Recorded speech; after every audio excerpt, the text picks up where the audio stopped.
Hello guys, welcome back to my channel Mampi's lifestyle. হ্যাঁ, তোমরা দেখতেই পাচ্ছ এটা তারাপীঠের গেট। তো আমরা তারাপীঠে 8 বছর পর ঘুরতে গিয়েছিলাম। তো 8 বছর পর ঘুরতে গিয়ে তারপরে আমরা যেদিনকে গেছি তার পরের দিনকে একটু সকাল থেকেই ঘুরতে বেরিয়েছিলাম বলতে পারো।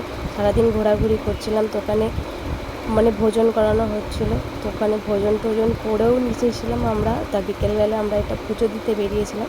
তো যেহেতু বলেছিল ওই দিনকে আমার ছেলের জন্মদিন ছিল, তো সেই জন্য আমরা ভেবেছিলাম ওই দিনকেই আমরা পুজো দিতে যাব। সবাই মিলে সাজুগুজু করে বেরিয়েও পড়েছিলাম। পুজো টুজো দেওয়ার সব কেনাকাটি করবো, এইবারে যাচ্ছি।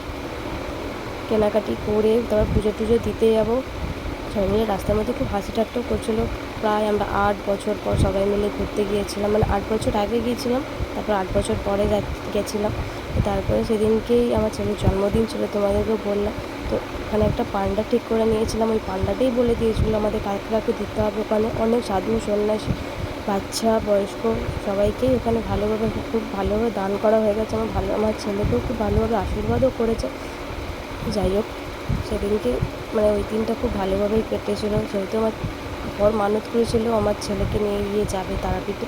ওখানে খুব ভালোভাবে এনজয় করেছি আর সারাদিন ঘুরেছি। প্রচণ্ড টায়ার্ড ছিল সবাই, তাও রান্নাবান্না করে অনেক রাত হয়ে গেছিলো কেক কাটিং করতে। তাও প্রায় 10:30 বেজে গিয়েছিলো। তাও খুব ভালোভাবে সবাই এনজয় করেছিলো। আর অনেক বছর পর আমরা একসাথে ঘুরতে গিয়েছিলাম। পুরো আমার ফ্যামিলিই গেছিলো, নিজেদের কোনো বন্ধুবান্ধব না, শুধু ফ্যামিলিরা গিয়েছিলাম। তো আমার ছেলে খুব খুশি ছিল।